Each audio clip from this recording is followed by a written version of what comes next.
गङ्गणपतये नमो नमः। सिद्धिविनायक नमो नमः। अष्टविनायक नमो नमः। मङ्गलमूर्ति मोरया। गङ्गणपतये नमो नमः। सिद्धिविनायक नमो नमः। अष्टविनायक नमो नमः।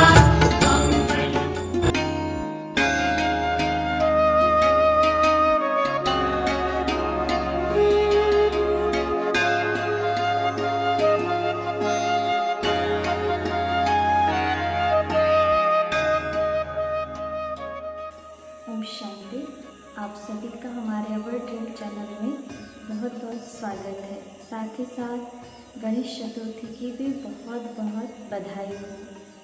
भारतवर्ष में समय प्रति समय हर समय कोई ना कोई देवी देवताओं की पूजा अर्चना होती है और अभी वर्तमान में गणेश चौथ जो कि पूरे भारत में हर शहर, हर गांव, हर गली, हर घरों में गणेश की प्रतिमूर्ति स्थापित करके लोग भक्ति भावना में डूबे रहते हैं।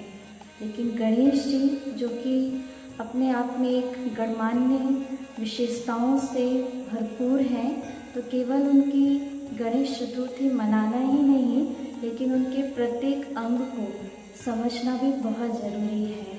और आज हम उनके छोटा मुंह और लंबी सूंड के बारे में जानेंगे। वैसे देखा जाए तो गणेश जी जो हैं उनके दो बहुत बड़े बड़े कान हैं, लेकिन मुख को बहुत छोटा बताया है। 2 कान और 1 मुख, ये बात बताया इस बात की निशानी है कि ज़्यादा सुनना और कम बोलना। कम बोलना एक ज्ञानवान व्यक्ति की मुख्य निशानी होती है, या कम बोलना एक अच्छा व्यक्तित्व की पहचान होती है, जो बहुत कम शब्दों में अपनी बात को सामने रखते हैं। हमारी भाषा ही हमें हमारी पहचान बताती है।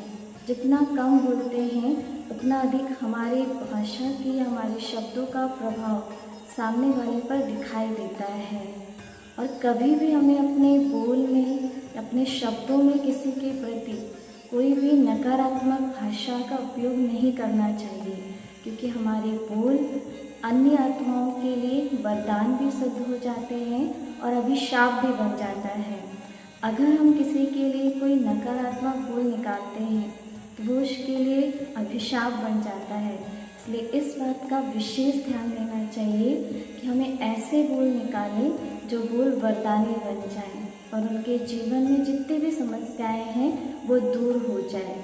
तो गणेश जी के मुख से हमें इस बात की शिक्षा मिलती है कि हर आत्मा के प्रति हमें अच्छे बोल का उच्चारण करना चाहिए।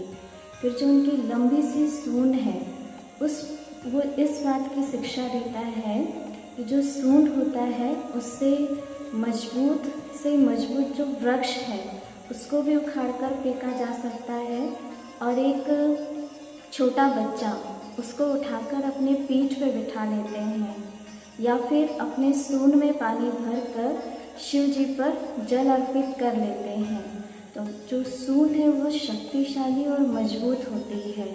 तो इस बात की ये निशानी होती है कि मनुष्य आत्माओं के अंदर जो बहुत कमी कमज़ोरी होती है, कुछ बुरे संस्कार होते हैं, उनको जड़ से निकालकर ख़त्म कर देना ये ज्ञानवान मनुष्यों की निशानी होती है। वो छोटी छोटी बातों में अपने संस्कार या स्वभाव लेके नहीं बैठते हैं, लेकिन उन्हें जड़ से ख़त्म कर देते हैं।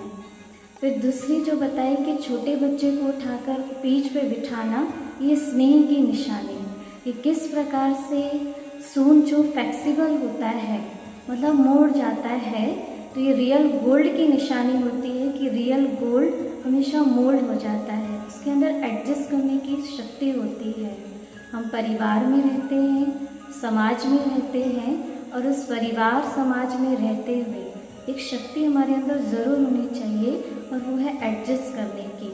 क्योंकि कई बार लोगों की यही बात रहती है कि हम फलाने के साथ नहीं रह सकते, इस स्थान में नहीं रह सकते, इस वातावरण में नहीं रह सकते। पर एडजस्ट शक्ति अगर आ जाती है तो कैसा भी स्थान हो, कैसा भी व्यक्ति हो और कैसी भी स्थिति हो, हम वहाँ एडजस्ट कर सकते हैं। और प्यार और शक्ति का एक बैलेंस बना के रख सकते हैं। केवल प्यार हो और शक्ति ना हो तो भी बैलेंस नहीं होगा। इसलिए लव और ला का बैलेंस होना ये सूंड का हमारी शिक्षा देता है। उसके साथ हम देखते हैं कि शिव जी पर जल चढ़ाना, यह है सम्मान देना। ये भी एक बहुत बड़ी निशानी होती है कि आज हम अगर एक दूसरे को सम्मान देंगे तो सम्मान मिलेगा। लेकिन आज का मानव लेने में ज़्यादा इच्छा रखता है, लेकिन देना ही लेना है।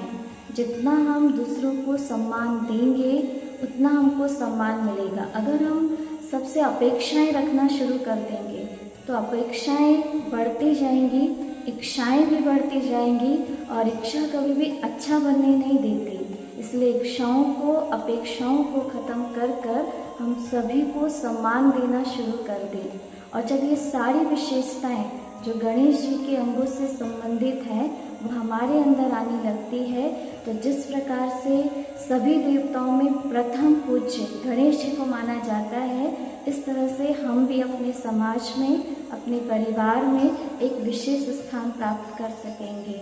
इसी शुभ भावनाओं के साथ आपको पुनः गणेश चतुर्थी की बहुत बहुत शुभकामनाएं।